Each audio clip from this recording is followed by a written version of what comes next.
Good morning, everyone. I hope you all enjoyed a nice, restful weekend now that your primary source papers are done, which, by the way, I'm nearly done grading, so I should have back to you by Wednesday. And I have to say, they are looking fantastic. So I really think you all have a great understanding now of how to analyze a primary source document. So we're going to be changing gears, and over the next few weeks, we'll be focusing on the topics of commerce, consumption, and gender, though not necessarily in that order, nor are those the only themes we will be discussing. And this next section of the course is going to revolve around the book Portrait of a Woman in Silk, which you should all have by now. And now that you've done your own primary source analysis, we're going to take a look at how one historian has centered her work around a single object to do history. And we're going to start thinking like a historian. And so on our agenda today, we have material history, space, and gender. So far, we've only looked at sources that have been textual documents. Today, we'll start to think about other source types, sources that fall under the category of material history or object-based history. We're also going to conceptualize the space of the story Portrait of a Woman in Silk. What geographic areas are involved, how are they interacting with each other, and what's driving those interactions. And we're going to dive into one of our key themes, which is gender. In this story, we're going to see how gender is both fixed and how it's changing. You should pick up on some obvious other key themes as well. However, I really want your focus to be on these three goals today. So material objects, gender, and space. So let's start circling back to thinking like a historian. I think most historians are inquisitive by nature. I know growing up, I used to drive my mother crazy by constantly asking why. But why? Why? But why? Why is that? And if not why, then how? How is that made? How is that thought of? But now I think you should start asking what? And I like to call it the what? Reaction. When I was an undergrad, I had a wonderful professor whose work probably many of you are familiar with, and she once told a story that really made sense of this what reaction that I'm referring to.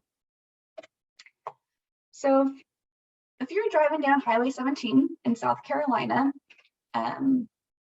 there's a very inconspicuous historical marker sign on the side of the road. You probably wouldn't even notice it if you weren't looking for it because it's a highway, so you're driving pretty fast and it's not very obvious. But if you did happen upon it, this is what you'd find. The Stoner Rebellion, 1739. The Stoner Rebellion, the largest slave insurrection in British North America, began nearby on September 9th, 1739. About 20 Africans raided a store near Wallace Creek, a branch of the Stono River. Taking guns and other weapons, they killed 2 shopkeepers. The rebels marched south towards promised freedom in Spanish Florida, waving flags, beating drums, and shouting liberty. On the back of the sign, it continues and says, the rebels were joined by 40 to 60 more during their 15-mile march. They killed at least 20 whites, but spared others. The rebellion ended late that afternoon when the militia caught the rebels, killing at least 34 of them. Most who escaped were captured and executed. Any forced to join the rebels were released. The South Carolina Assembly soon enacted a harsh slave code in force until 1865. And that sign made her say, wait, there's a whole lot of information I'm not getting here. It was an what moment? Nearby what? What was this was this an organized insurrection? How did they know the store had guns and weapons? Who were the shopkeepers they killed and why? Who was promising freedom in Spanish Florida? And how would that information have been relayed to the slave rebels? Waving flags, beating drums, and shouting liberty for a 15-mile march kind of sounds like a parade. And they killed 20 whites but spared others? Who? Who did they kill? Who did they spare? Why were some spared and not others? Who were the slaves that were killed? And what was the new slave code? How and why did this incident contribute to its development? And who erected the sign? I want you all to start thinking about what you are exposed to and what people take at face value. Think about the descriptions you see on signs, at national or historic sites, in museums. Think about what they're telling us and also what they're not telling us. I want you to think like a historian and about how we can apply this way of thinking beyond text. So start thinking about objects. What is this object? What story is it telling? What can I learn from it? Of course, it really isn't much different from a textual source. There are small differences. Instead of saying, who wrote this text, you might ask, who made this object? Who is the intended audience? Who was this object created for, or who was it purchased by? Take a look at these images. What are some of the things that you see?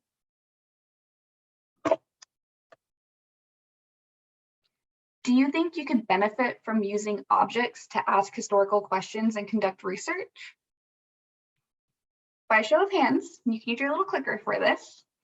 How many of you would have thought to look at objects as a method of doing history before this week? Okay. Well, this is a screenshot from a program run by the British Museum called Teaching History with 100 Objects. I encourage you all to check it out in your own time. It's great, but I wanted to share it with you since it is designed as a tool to give both students and researchers individual objects to help with their own research. So if one of these, was helpful for you, you could use it, but also collectively to show how objects can be used to conduct material culture history. And that's really what we're doing. We're looking at objects. We're looking at the material culture and how that informs us about history. So can we all agree now that there's value in objects? Excellent. All right, so let's move on to our book so we can see how one historian used a single object to drive her research. And that historian is Zara Anahis-Anslin. She's a scholar who specializes in doing history through material culture, or as she likes to say, she's the historian with a thing for things. She's a professor down in Delaware, and if you were to search her on YouTube, there's multiple videos that she has worth watching. A really great one at looking at portraits and what they can tell us, which may be an indication as to why the portrait and the woman in silk was of interest to her. She's also probably just someone you want to follow professionally if you're interested in this field. But let's move on. So this is the portrait of the woman in silk that is the feature of our book. This painting is on display at the Winterthur Museum, Garden, and Library in Delaware. If you were to look it up online, because you can find this in their digital objects, this is the following information you would find. Title: Anne Shippen Willing, or Mrs. Charles Willing. Category: Paintings. Creator: Robert Fecky. Artist: circa 1707 through circa 1752. Place of origin: Philadelphia, Pennsylvania, Mid-Atlantic, United States, North America. We get a bit of information on that one. Date: 1746. Materials: oil paint, canvas. Techniques: painted. We have measurements. And the object description says text available soon. So let's recap. It's a painting of Anne Shippen Willing, wife of Charles Willing, that was painted by Robert Fecky in 1746 in Philadelphia.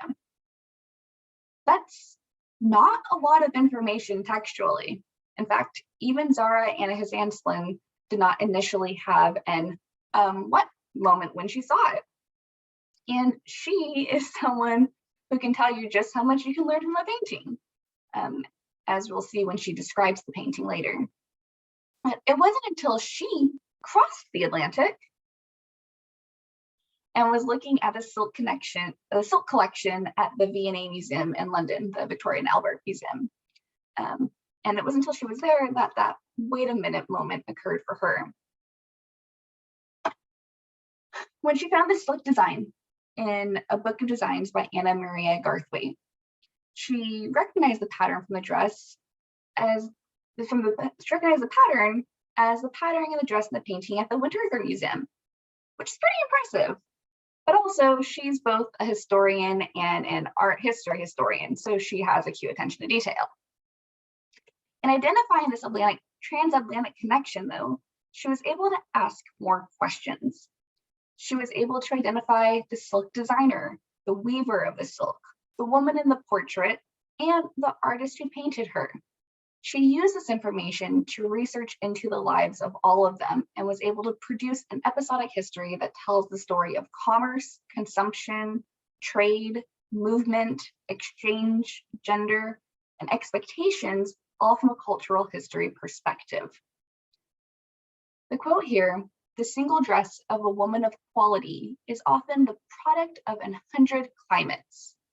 I'm sure that Joseph Addison of Spectator magazine had no idea just how true those words rang and how they would live to tell an Atlantic history. So let's briefly review the cis and circumatlantic types of history again. So we have cis-Atlantic history, which is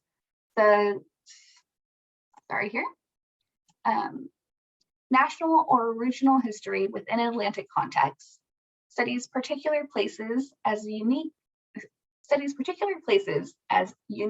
locations within the Atlantic world, and seeks to define that uniqueness as a result of the interaction between local particularity and a wider web of connections and comparisons. Whereas circumatlantic history is the transnational history of the Atlantic world, the history of the Atlantic as a particular zone of exchange and interchange, circulation, and transmission. I mentioned that this is an episodic narrative. The narrative of each person we learn about in this book will have their own history and also be part of the wider Atlantic history. The people in England did not know the people in the American colonies in this story, yet they're connected in multiple ways. As we move through this book, I want you to keep thinking about the cis-Atlantic history and the circumatlantic history and how this book does both. I'm not going to highlight these terms going forward, but I do expect to see them incorporated in your short Canvas post over the next couple of weeks. And maybe I wanted to bring them to your attention before the next couple of slides. The story begins with a silkworm. The silk from the silkworm is the thread that weaves our stories together, quite literally. If you look at this map, you will see the locations that our silkworm and the silk from its cocoon may have traveled. Yep, again. Likely it started in China, or maybe the Piedmont region of Italy, perhaps even in North America. We're not quite sure where it started, but we do know that the silk traveled to London, where it was woven, and then across the Atlantic to Pennsylvania. Maybe back across the Atlantic, if that's where it came from the North American colonies, as surely some of the other threads of silk within the woven fabric did, and ultimately it ended up in Rhode Island.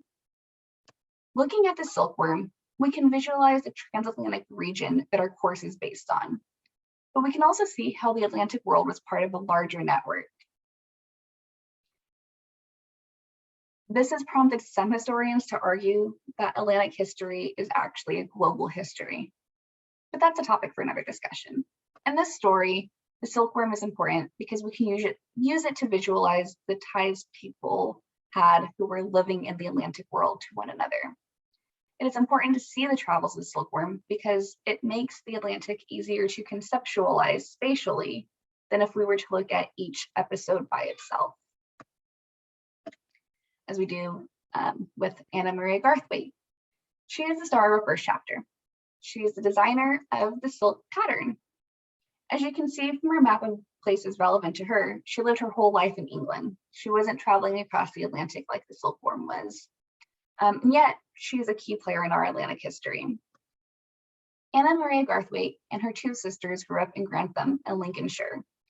Her father, Ephraim, was both a vicar and a rector, making him and his family pretty well placed in their provincial town. After Grantham, Anna Maria moved to Spokeworth in North Yorkshire with her sister and her brother-in-law. Whilst living in Spokeworth, she would have been able to frequent the large cloth markets and lanes which were nearby. It was in these areas that she would have been educated and where she would practice embroidery and cut design.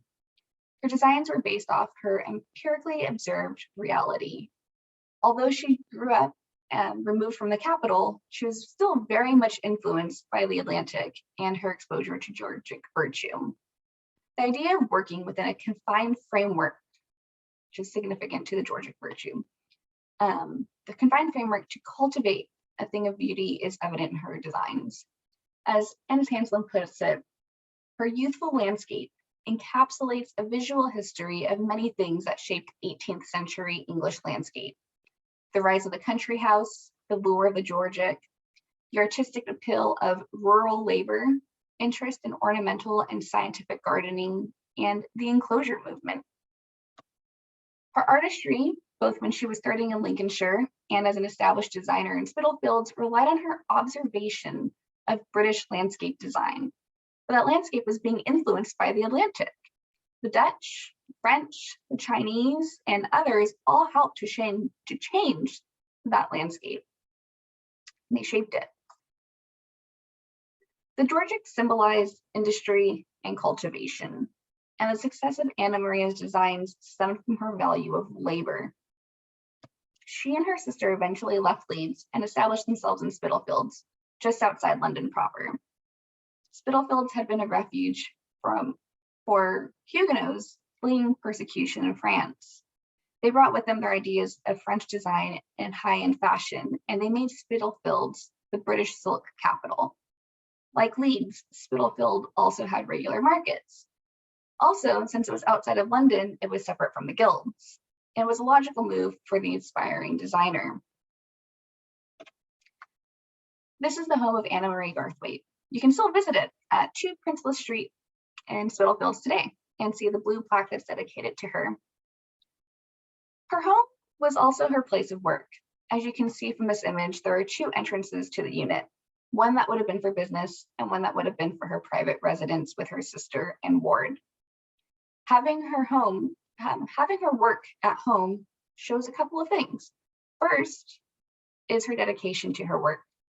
Work and life were not separate, and together they formed her home. Second was that she hosted clients in her home business, whereas other male designers were more likely to meet their clients at their homes or at a coffee shop or other locations. It's likely that for safety reasons and out of the courtesy, since Anna Maria Garthwaite was a woman, that her clients went to her. And this is a good point to start considering gender if you haven't already. So let's think about gender and how we're going to break with those gender norms. As the daughter of a rector and vicar, her father was both, Anna Maria conceivably would have been expected to marry a respectable clergyman, have children, handle domestic duties, engage in leisurely activities such as drawing, embroidery, and doing paper cuts, and to be docile. But Anna Maria never married. She never had children of her own. And she was a successful designer in a man's field.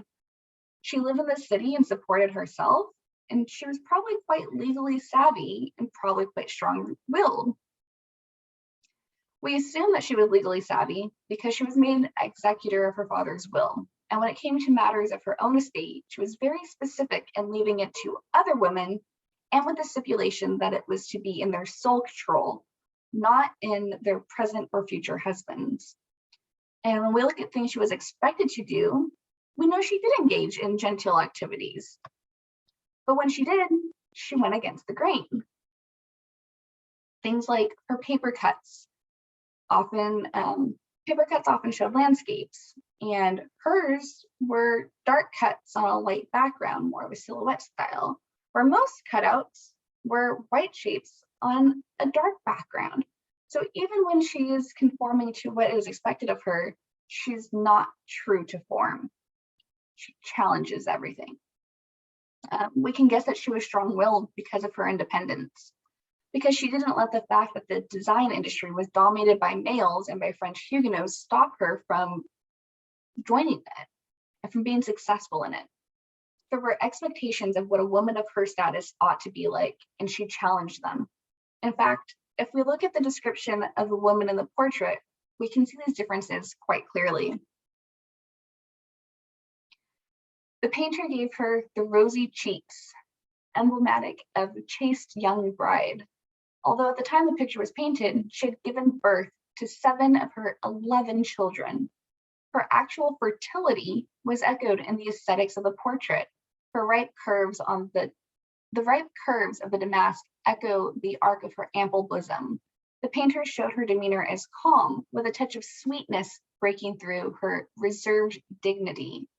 She looks every inch the wealthy matron and capable matriarch, respectable yet stylish, assured of the world and the rightness of her place within it.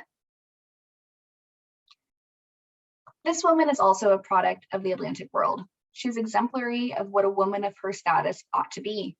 It is probable that she and Anna Maria had similar upbringings, and yet they're very different, connected, but different.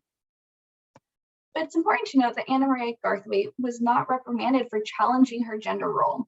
She wasn't dismissed by the Spitalfields designers because she was a woman, and she wasn't the only woman in the industry neither.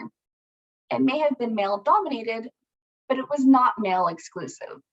So while she does challenge the norms, she also signifies a change in the acceptance of what a woman's role can and should be. One of the biggest changes that came about from the emergence of the Atlantic network was a change in social mobility. The rise of the merchant class meant a change in social order, and the established notions of hierarchy were being challenged and changing. Garthwaite clearly represents gender changes, but she also represents the larger gendered changes in the Atlantic that were not specifically male-female identities. As you continue your reading tonight, and in fact throughout the semester, I want you to think about dichotomies, this idea of absolutes. Consider how Annis Hanslin presents Georgic virtue and contrasts it with the city and with empire, and how she portrays Garthwaite as a woman and as a woman in a man's world. I want you to think about how historians use dichotomies for arguments and demonstrating facts and causes. Do you think they're effective? I'll see you next class.